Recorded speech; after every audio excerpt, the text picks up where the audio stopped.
जम्मू कश्मीर के डेली वेजरों की अजीब विडंबना है कि जहां सरकार अपनी जगह बिल्कुल सही है कि सरकार कहती है कि ये जितने भी डेली वेजर लगाए गए हैं कानून और ज़ाब्ते के मुताबिक नहीं लगाए गए हैं।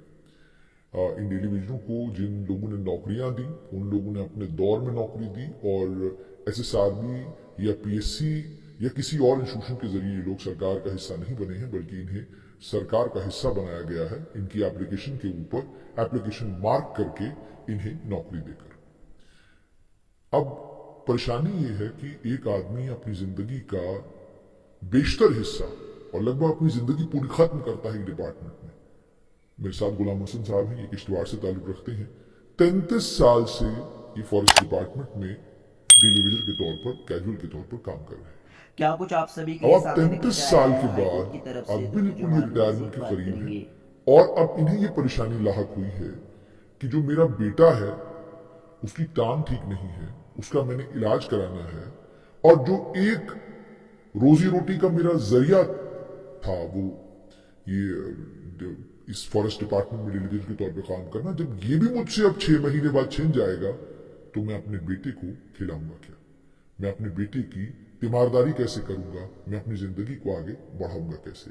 ये कहानी सिर्फ किसी एक डेलीवेजर की नहीं है, ये जम्मू कश्मीर के लगभग जितने भी डेलीवेजर हैं उन सब की यही कहानी है।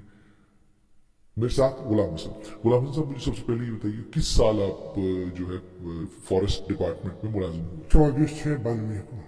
24/6/92 को। किस डिपार्टमेंट में लगे? फॉरेस्ट में। फॉरेस्ट में, कॉर्पोरेशन में या डिपार्टमेंट? मैं फॉरेस्ट टेरिटोरियल में। अच्छा, टेरिटोरियल में लग गए आप।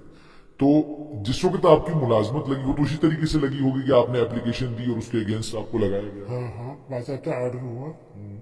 बाज़ाब्ता DFO ने ऑर्डर किया, वहाँ क्लोजर बन रहा था, क्लोजर के लिए हमें लगाया गया।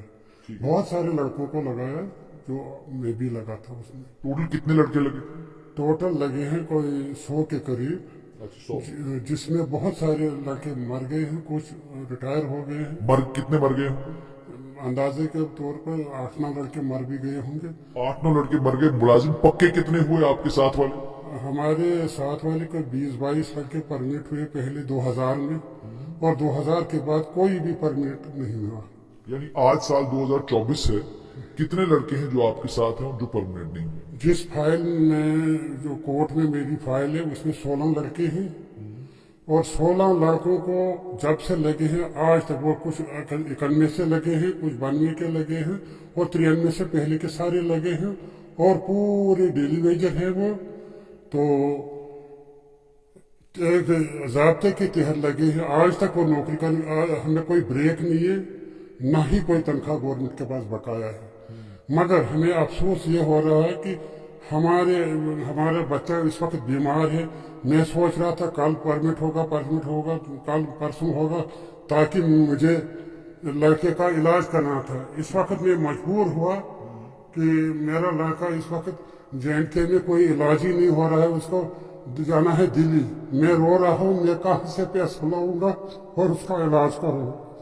अब 6 महीने के बाद मुझे रिटायर होना, तो मुझे क्या मिलेगा? जो मेरे से बाकी सीनियर थे वो भी रिटायर हो गए।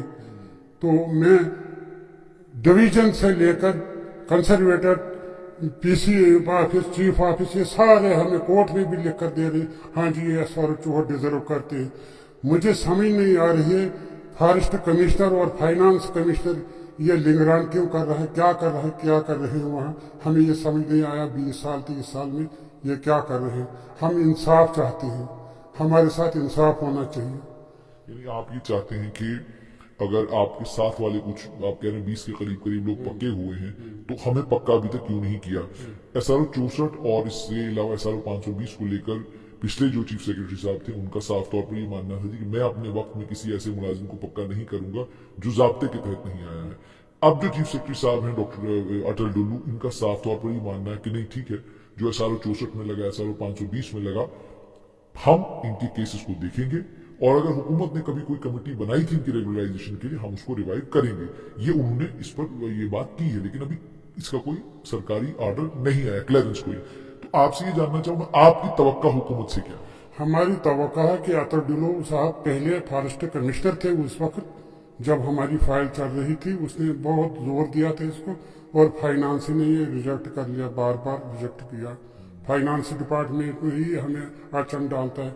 पता नहीं वहाँ क्या बात है, क्या कर रहे हैं, क्या मांग रहे हैं, हमें समझ नहीं आ रहा, क्योंकि हम गरीब लोग हैं, हम कहाँ से पैसा लाएंगे वो फाइनेंस या और किसी को देंगे। इसके अलावा भी अगर मेरा काम न हो सका तो फिर भी मैं उम्मीद करता हूँ चीफ सेक्रेटरी साहब से और गवर्नर साहब से कि कुछ न कुछ हमारे इनको होना चाहिए, काम हमारा होना चाहिए, कुछ न कुछ हमारे फायदा मिलना चाहिए, क्योंकि 33 साल बहुत बड़े होते हैं। 33 साल पूरी जिंदगी होती है। अगर 33 साल हमारे ज़ाया हुए तो हम घर लेकर क्या जाएंगे? उस बच्चे का इलाज कैसे करूँगा मैं? जो तुम देख रहा है कि मेरा बाप मुझे कहीं दिल्ली ले जाएगा इलाज करने के, वो पैसा कहाँ से लाऊंगा? मेरे पास कुछ भी नहीं है। इसलिए मैं मजबूर होकर इस वक्त मैं जुनैद साहब से ये अर्ज की कि ये मेरी बात को हाईलाइट करे आगे।